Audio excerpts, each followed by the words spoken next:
Very good morning, class 8 student. Today we are going to start our English chapter number 4, the lap of honor. Now it's belong to athletes actually.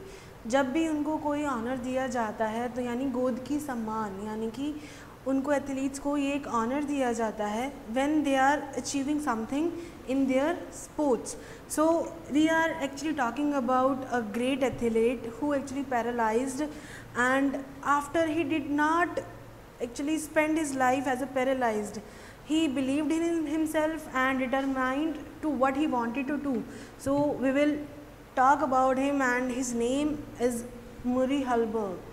Actually he is very special and very famous athlete. We are talking about him. So let's just start the chapter number on the 28th and open your book and read with me. You will easily learn it that who was he and how did he achieve what he has today. So let's just start the chapter. One of the greatest runners of this century, Murray Halberg, was almost killed in an accident while playing football. हम जो है आज इस century के जो है बहुत ही greatest runners के यानी कि भागने वाले एक ऐसे एथलीट के बारे में बात करने वाले हैं जिसका नाम क्या है, मुरी हलबर्ग है, जिनका जो है फुटबॉल खेलते खेलते मतलब कि एक एक्सीडेंट हुआ था और वो बहुत मरते मरते बचे थे. ही वॉज ओनली 16 देन, और जो उनकी एज कितनी थी, सिर्फ वो 16 के थे उस टाइम पे.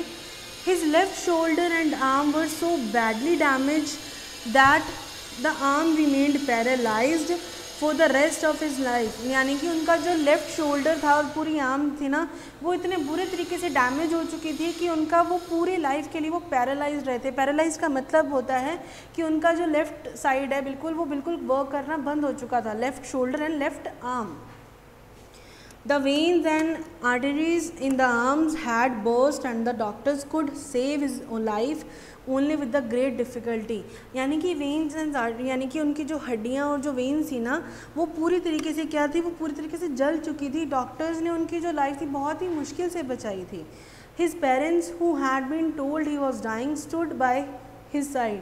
मतलब कि उनके पेरेंट्स को क्या बताया गया था कि आपका जो बेटा है वो क्या है, शायद उसकी जान को खतरा है, ही इज़ इन डेंजर, शायद वो मर सकता है. और वो उसके बेड के साइड पर उसको छोड़ा नहीं है, नहीं है कि दे वर वेटिंग आउटसाइड, वो सिर्फ उसके साथ ही खड़े रहे. When Murray Halberg became conscious they saw a faint smile on his face. अब जैसे ही मुरी हलबर्ग को क्या हुआ, कॉन्शियस यानी कि थोड़ा सा उनको होश आया, ठीक है, उनके पेरेंट्स ने क्या देखा, उनके फेस पर एक स्माइल थी. That same fame smile was to become famous 10 years later on the Olympic track in रोम.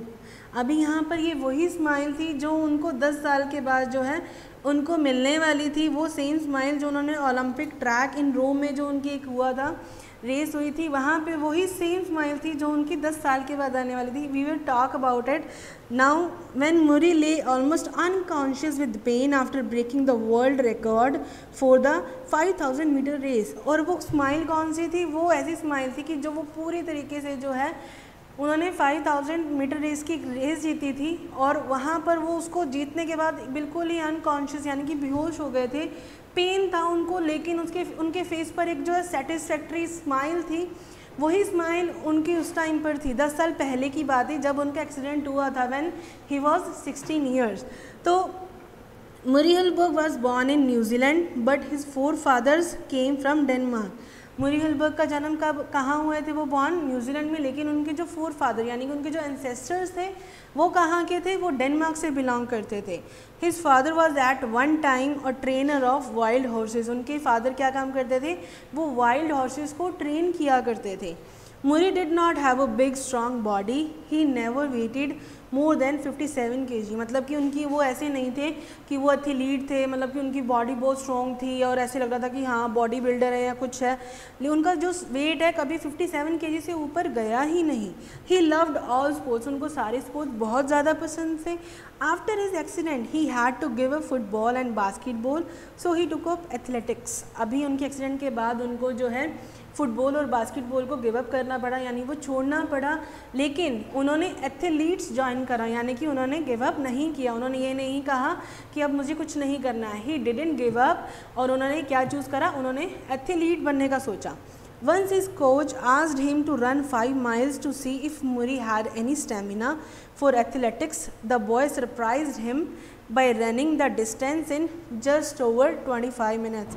एक बार क्या हुआ, उनके कोच उनको कहते हैं ये देखने के लिए कि क्या अभी भी मुरी में अभी वो स्टेमिना का मतलब है कि क्या वो पावर, वो स्ट्रेंथ है, यानी कि अगर उनको वो इतना मतलब रेस में रनिंग करवाएंगे क्या वो स्टेमिना देख पाएंगे उनका। तो जब उन्होंने 5 miles के लिए कहा मुरी को, उस लड़के ने यानी कि मुरी हलबर्ग ने उनको शॉक कर दिया, यानी कि अपने उनके जो कोच हैं वो शॉक्ड हो गए थे कि मतलब इतना स्टेमिना, यानी कि इतना डिटर्मिनेशन था उनमें कि वो भी हैरान हो गए थे कि इतना एक्सीडेंट होने के बाद भी, यानी कि इतना बड़ा एक्सीडेंट होने के बाद भी, यानी कि उनका जब पैरालाइज्ड हो गए थे फिर भी उनमें स्टेमिना है। स्टेमिना भी कहाँ से आता है, जब आप अपने आप में कॉन्फिडेंस होते हो कि आप ये काम कर सकते हो। At this time, Murray was still learning to dress and feed himself with the one arm and to write again. और उसी टाइम पे मुरी जो है अपने आप को क्या कर रहे थे, प्रिपेयर्ड भी कर रहे थे, सीख रहे थे कि उनको एक ही हाथ से कैसे अपने आप को ड्रेसअप करना है, एक ही हाथ से अपने आप को फीडअप करना है और उसी एक ही हाथ से उनको लिखना है, बिकॉज ही वॉज पैरालाइज्ड, क्योंकि उनका लेफ्ट शोल्डर और लेफ्ट आर्म क्या है बिल्कुल भी वर्क नहीं कर रही थी। In 1951, Murray met a man called Arthur Lydiard who became his coach. यानी कि 1951 में मुरी एक जो है फेमस एक पर्सन से मिलते हैं जिनका नाम था क्या था, आर्थर लिडियार्ड था, जो कि उनके कोच भी बने और वो बहुत फेमस है। उन्होंने ऐसा नहीं है कि सिर्फ मुरी हलबर्ग को ही कोच किया था, उन्होंने ऐसे बहुत सारे एथलीट्स जिनको कोच किया था और उन्होंने अपनी एक अचीवमेंट भी मतलब कि ले रखी थी। Lydiard had been famous long distance runner and he had very new ideas on the training of athletes. मतलब कि लिडियार्ड जो है किस चीज़ के लिए फेमस थे, वो लॉन्ग डिस्टेंस रनर के लिए बहुत फेमस थे और उनके पास जो एथलीट्स के लिए नए नए आइडियाज़ हमेशा तैयार रहते थे कि उनको ट्रेनिंग किस तरीके से देनी है, किस तरह से हमेशा उनको जो है कॉन्फिडेंट में रखना है। He made them run cross country for great distance to build up their stamina. मतलब कि वो उनका स्टेमिना बढ़ाने के लिए उनको कुछ ना कुछ न्यू आइडियाज़ देते ही रहते थे कि किस तरह से बड़ी सारी ग्रेट डिस्टेंस को कैसे वो जो है इजीली जो है आराम से ये अचीव कर सकते हैं। उन्होंने कभी अपने रनर्स को ऐसे नहीं शो अप करवाया कि ये इतना है, डिस्करेज नहीं करा उनको, हमेशा उनको इनकरेज ही करा है ताकि कोई भी उनके सामने प्रॉब्लम आए वो उनको इजीली क्या कर पाएँ, फेस कर पाएँ। In 1953 Murray was running at least 160 kilometre every week. अभी 1953 में क्या हुआ, मुरी जो है 160 किलोमीटर एवरी वीक वो दौड़ा करते थे। He won the New Zealand 1 mile 1609 meters and 2 miles 3218 meters junior championship. उन्होंने न्यूजीलैंड में एक तो 1 mile की और एक 2 mile की जूनियर चैम्पियनशिप्स भी जीती थी। In 1954 Halberg became famous after running a mile in 4 minutes and 4.4 seconds। अभी 1954 में क्या हो गया था, हेलबर्ग फेमस हो गए थे, किस लिए, क्योंकि उन्होंने 1 mile की जो रेस थी वो कितने मिनट में ख़त्म करी थी, कितने मिनट में अचीव करी थी, 4 minutes and 4.4 seconds में। He was invited to run in the United States where he ran a mile race in just over 4 minutes on a wet track।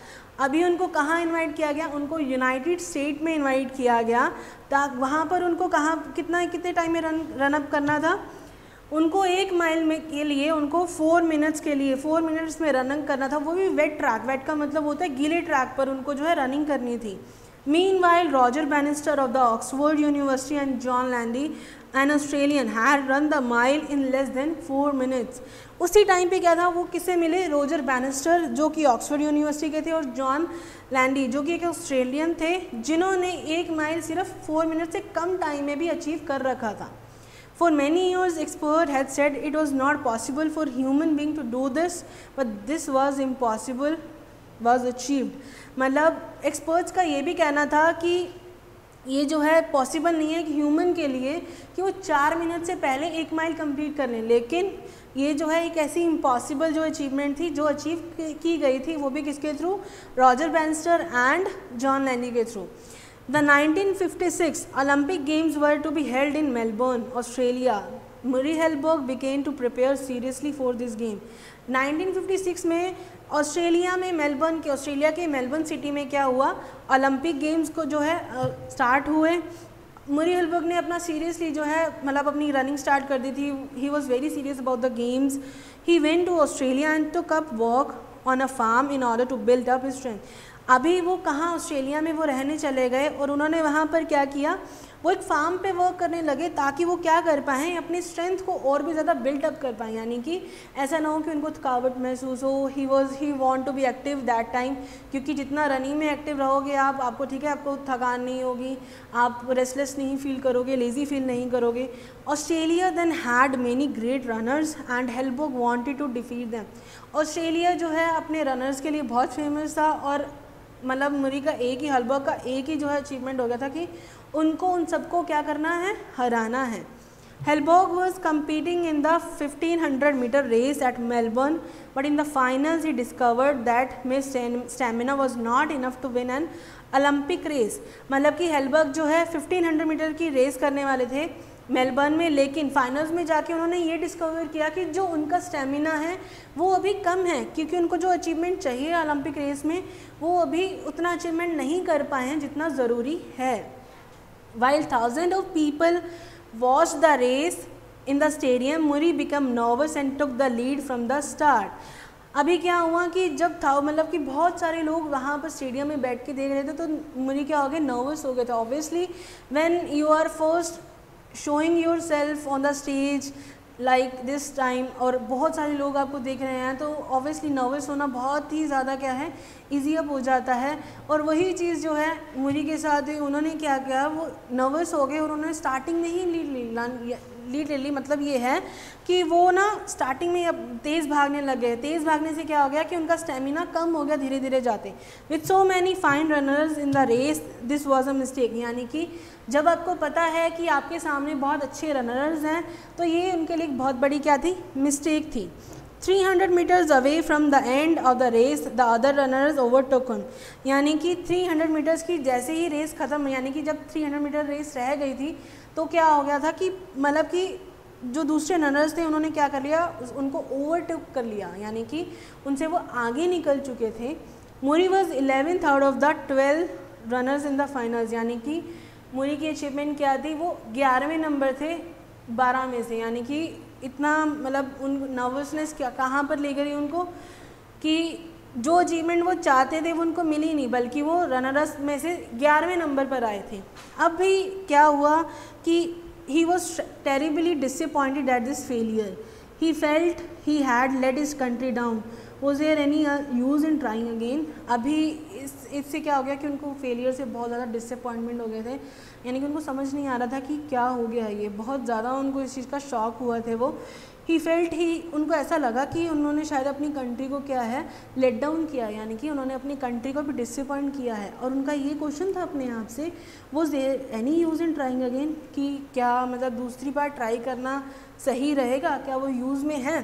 तो हम ये देखेंगे हमारी नेक्स्ट क्लास में। टिल देन आप भी इस चैप्टर को पढ़ो, देखो कि क्या दोबारा ट्राई करने से उनके लिए कुछ अचीवमेंट हुआ या नहीं हुआ है।